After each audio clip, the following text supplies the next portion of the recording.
A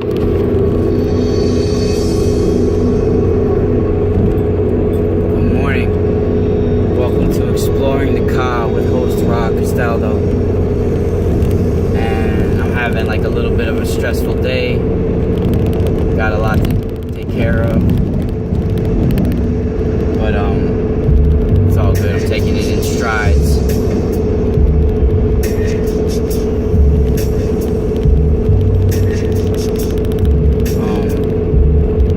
I'm going to continue this Los Angeles series.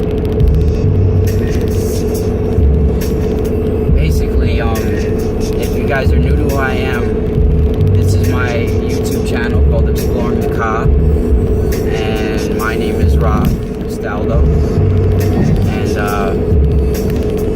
I also host my own radio show on the ParaX Radio Network, and my show is called Spiral Radio, or the Mystical Spiral Radio, and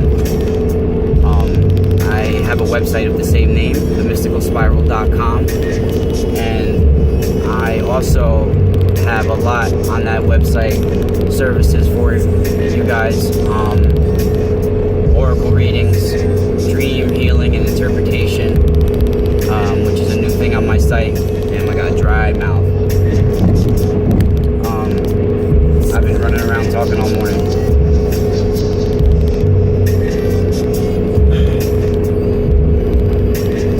My one guilty pleasure, not one, but I have several, but lemonade is my downfall. When I try to get sugar out of my diet, the lemonade is the one thing that calls me. And interesting enough that my one encounter at Cesar Chavez Park in Long Beach, ever since then I've had a craving for lemonade. I guess because I was so malnourished and so much nutrients and energy and everything was sapped from my body from that experience, that when I snapped out of it and I was back on the material plane, the first thing I saw was this kid standing next to me with lemonade, and I actually grabbed the lemonade from his hand, almost knocking him over, kind of. I grabbed it with force, and I was downing it, and it felt like it was saving my life. And ever since then, the taste of lemonade is like it's really intense for me, and I've had sensory issues ever since that time as well. And this is part 2 of my Long Beach, Los Angeles series, and part 1 I was talking about how these interdimensional entities that can only appear on our Gaia material plane for short amount of time, for short periods of time, if at all, because the atmosphere is so dense and heavy, and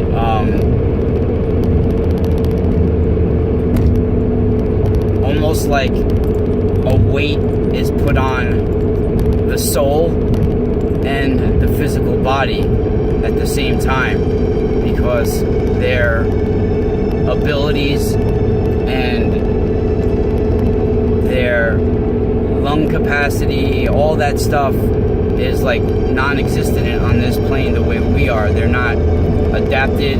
They never have to, they don't have to worry about things like that on the alternate dimensions that they live in.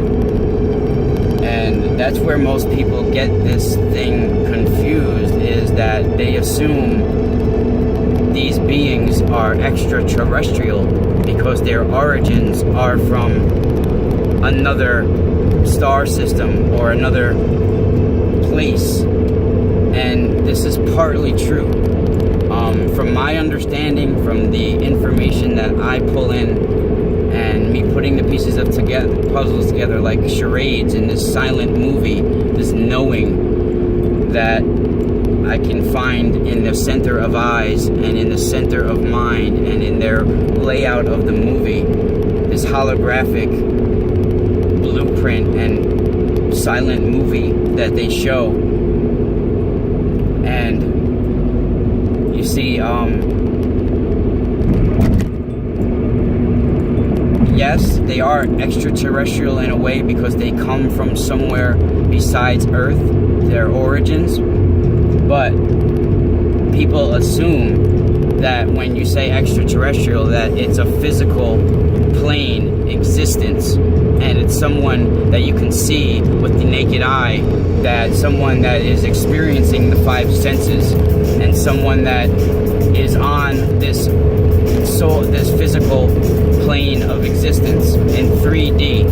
You know, people are not realizing that this is the big kind of deception that's going on, because I feel Gaia may be one of the only planets in existence that has a physical plane realm, a physical plane of existence, that somebody experiences these five senses, and that somebody can feel time. There's barriers, there's past, there's present, there's future, there's seconds, there's minutes, there's hours, there's weeks. There's just never enough time. Time's always running out, you know? And you see, this is how the simulation was created.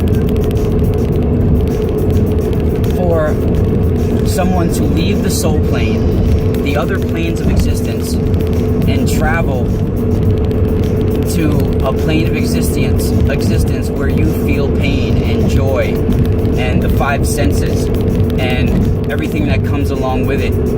You know, guilt on a massive level, internal and physical pain, okay?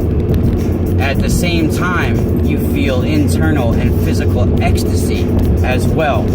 So when we're born, we are putting in like almost a job application to experience joy and pain for a certain amount of years, and then the life lottery starts, and your your soul blueprint and your spiritual ascension is basically laid out for you, and now it's up to you to see if you can sort of follow that path and try to stay out of life events so you don't get extinguished before you reach your ascension and your spiritual journey mission in this incarnation. And you know, each time we are given a blank slate and amnesia of prior incarnations, because we are this interesting creature, you know, and there's just no getting around that there's other planes of existence, possibly the 7 that we know of, but there's got to be way more even that you don't even realize that's out there, because these planes of existence work like dominoes. You know, what happens in one plane happens in the next. It's as above, so below. It directly affects the other planes of existence, and these beings know this.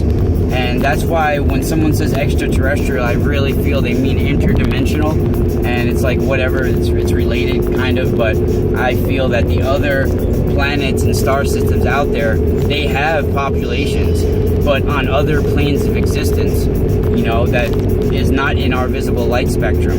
And Gaia is this experimental planet where they made this material plane simulation, sort of like an experiment, you know, and to have no barriers of time is to enter an ulterior realm and, you know, an alternate dimension.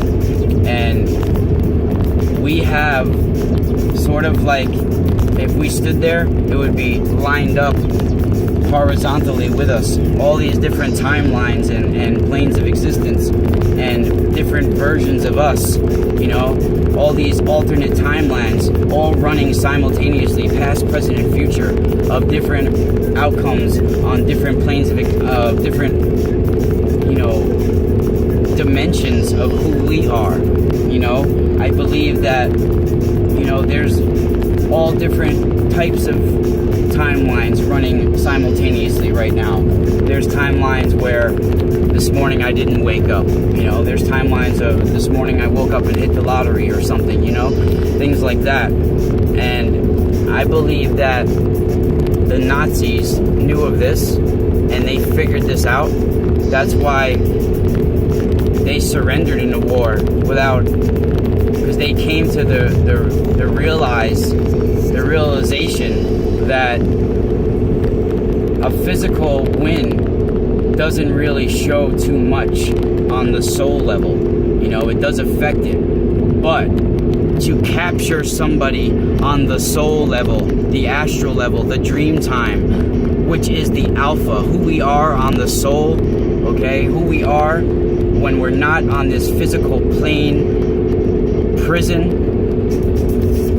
you know, that where our consciousness is basically non-existent, you know, in our physical plane, and what we are consuming and what is being fed to us both physically and mentally on our physical plane has basically petrified our psychic abilities and our consciousnesses, you know. And the only way to get this back is not by decalcifying your pineal gland. I mean, your diet is just part of it, but it's through awakening your DNA and who you are and battling that lifelong light and dark battle within your soul and within who you are as an individual, so you can collectively respond to the spiritual ascension on Gaia and humanity.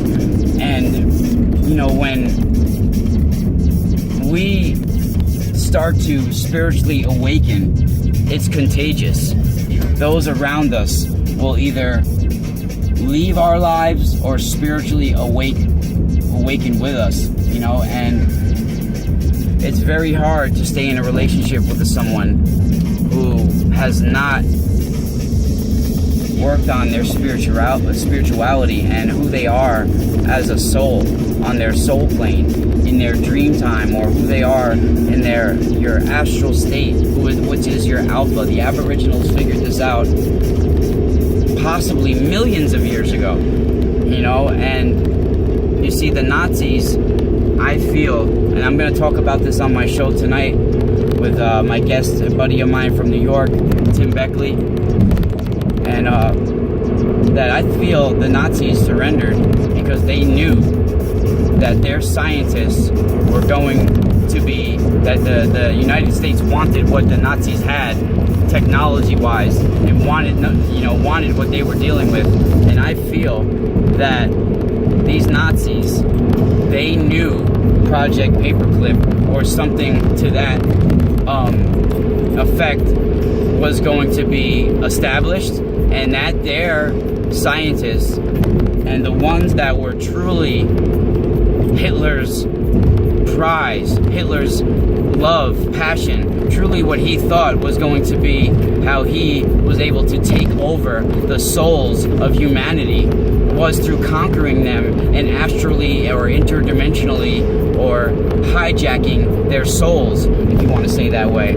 And I feel that he knew that their scientists would eventually infiltrate our government and have unlimited clearance to whatever access we had to off-world technology and whatever. And he knew if his scientists were able to infiltrate everything the United States had, then he was able to work on his plan, which is to totally dumb society down, make them mind-controlled drones so they can work in their new world order. And the new world order is for one rule over everyone. That's it. You know, you do, you think, you shit, you act like they want you to, or you will be conformed. You will be indoctrinated from the jump. And we have been indoctrinated from the first second we are out of the womb. They come at us with a fucking sharp knife and mutilate us. Boys are mutilated as soon as they're born, you know? And even some of the rabbis, they believe in, they suck the moil. After a baby is circumcised by the rabbi, he makes the airtight seal with his lips around the baby's penis and sucks the blood out. And that's some vampiric consumption of infant pure soul energy. And the rabbi is definitely gaining some energy and power. There's definitely an exchange there. And to my beliefs and knowledge is that is a vampiric satanic practice. And I mean, that's one step away from a black mass. I mean, Jesus Christ, no pun intended. There's some rabbi, probably more than one. I know of one that was either in Brooklyn or somewhere here in New York, where he gave a child herpes. Herpes, okay? Insane. This is insanity.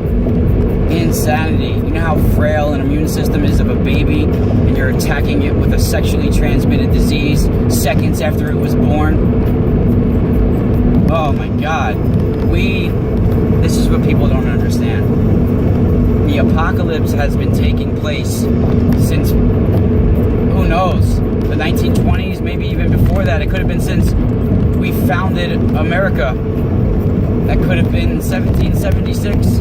The circle of stars, the 13, whatever that is, that could have been the start of the apocalypse, you know? And now we've been handling it all this time. And this is the repercussions. And, you know, it's very hard for me to see an America past 2020, 2025. I tried to view it, and I see nothing but rubble of what it used to be. And then the new earth has arose, and there will be some spiritual leaders and counselors, but I don't think there will be no governments anymore. I mean, this is this shift, this new frequency is awakening the sleep of these ancient beings who possibly are the giants. They might have been sleeping on purpose, you know, while we go through these dark motherfucking ages, apocalyptic times, and now they're here to usher in the new rule. I mean, we need to beware of what's transpiring, and because of what has been happening on our physical plane and what we've been consuming mentally and physically, we almost are not capable of tapping in, you know, into the holographic universe that's the real soul. The place to find your soul is in your consciousness and in your other bodies. You know, this physical body, it doesn't mean too much. It's our soul bodies. You know, like I've said before, we have 5 bodies. You know, we have our material body, our soul, our spirit, our aura, our astral, and the soul keeps them all enclosed within. And this soul is who we are. So when things get imprinted, horrific life events and beautiful life events, when they get imprinted on our soul, on our genetic memory, then we will inherit that, and so will our ancestors in future incarnations. So everybody, you need to realize that everything that you do causes joy or pain, a smile or a frown, love or hate, right? Anything you ever think, anything you ever thought, everything you've ever done or gonna do in your life leads to 2 things: a smile or a frown. Leads to joy or pain, heaven or hell. It leads to good or bad, you know? It's in everything we do, smiles and frowns, heaven and hell, light and dark. It's entwined in everything we do since the collision of light and dark matter. You know, it's a response. And it's how we deal with this war that matters, and what side you get polarized towards. So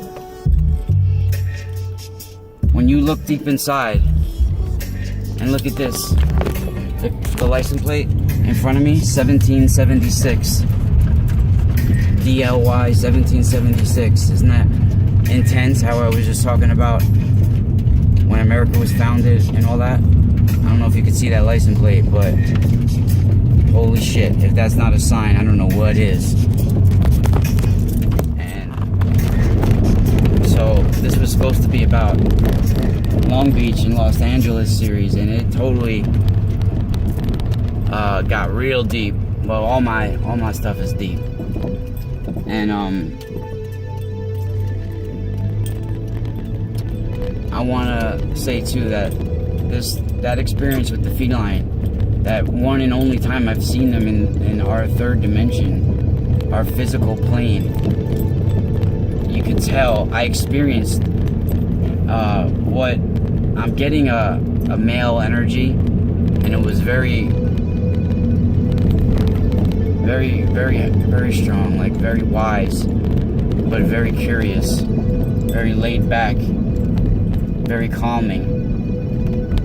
And you see, they feed off the raw energy and emotions of artists and musicians and songwriters and painters, and you know, everyone who has these raw emotions come from their work. Not just any artist, but artists that truly feel what they're doing. And it's like when they're playing, their aura is so present and they're glowing, and this energy radiates from them. And these felines, these fila, they almost get high from it. They rejoice in it. This golden rays of warmth. But you know, this is done without my permission, and I did feel completely drained afterwards. And anytime I've had an astral experience where I'm playing music at my house and I feel like they're outside of my presence somewhere where I can't see them, and then I see them in my mind, and I feel these golden rays come over me. And sometimes it's a white and blue, fierce, colder energy, but always warm, but it's a more cold appearance with that white and blue. But most times it's the golden rays. And you know, like I said, I don't know how I feel about this, because they seem benevolent, but then again, they have their own agenda. They're feeding off my energy, and they come without me inviting them. You know, they have kind of relayed to me in a way that I agreed to have them in my soul, sort of part of my agreement and my soul agreement. And we all have them. We all have soul contracts. Don't get it messed up. Whether you believe in them or not, you've made them.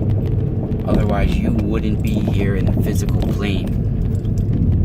Spiral out.